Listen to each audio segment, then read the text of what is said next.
He's a retired, decorated 20-year FDN Live firefighter and a survivor of the 9/11 attacks on the World Trade Center. He was a first responder to the 1993 terrorist attack on the World Trade Center and a veteran of the New York Urban Search and Rescue Task Force team that responded to the 1995 terrorist attack on the Alfred Murrah Federal Building in Oklahoma City. He's worked at all levels of government in the emergency management, homeland security field, including the U.S. Department of Health and Human Services and the Governor's Office in the state of Rhode Island. And along with his firefighter brother Chris, he owns the popular FDNY website, thebravest.com, which you should all go to and check out. Ladies and gentlemen, Tim Brown.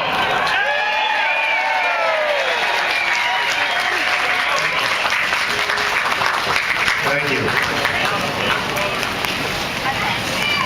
We are the backbone of America, right here. This is the backbone. We are the firefighters, police officers, construction workers, and United States military veterans from New York City. Right here.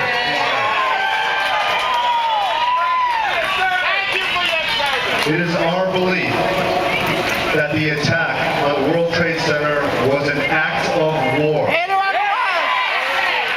and that those who participated in that attack are war criminals.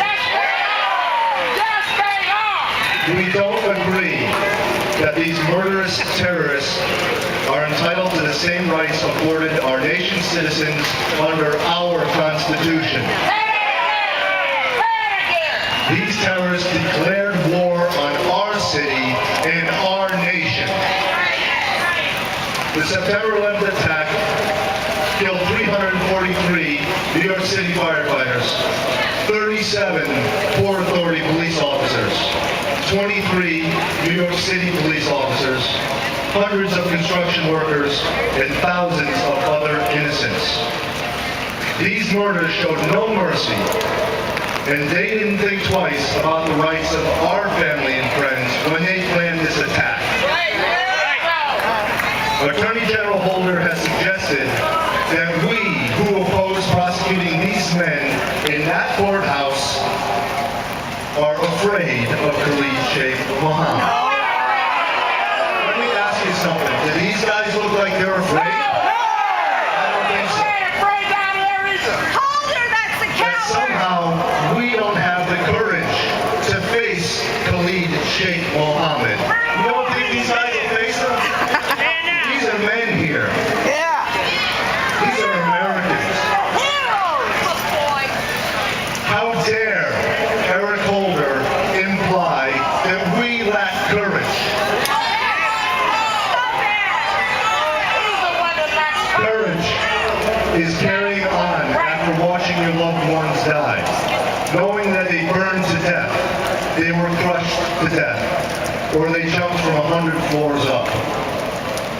Courage is carrying on even as we waited, in some cases for something of our friends to bury. More than 1,100 families still wait for something to bury.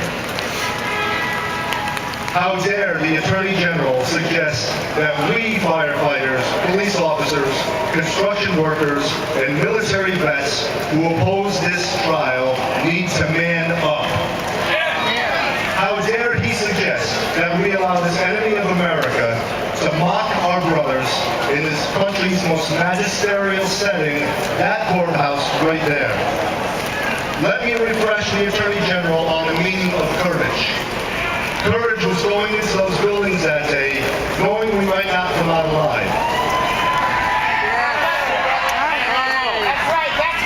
Courage was my best friend, Terry Hatton, Captain Terry Hatton, hugging me in the lobby of Tower 1, saying to me, "I love you, brother. I may never see you again," as he went into the stairwell to save lives. I never saw him again.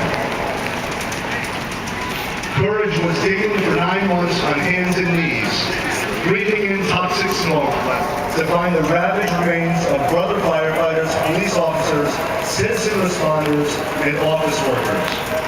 This courage was not summoned from false bravado. It sprang from an abiding love of our fellow human beings and a sense of obligation to them, their families, and their beloved country. 8 years ago, all Americans stood with us as we dug for our friends and loved ones. And when we were lucky, you stood with us to bury them. We need all good Americans to stand with us again as we fight this travesty.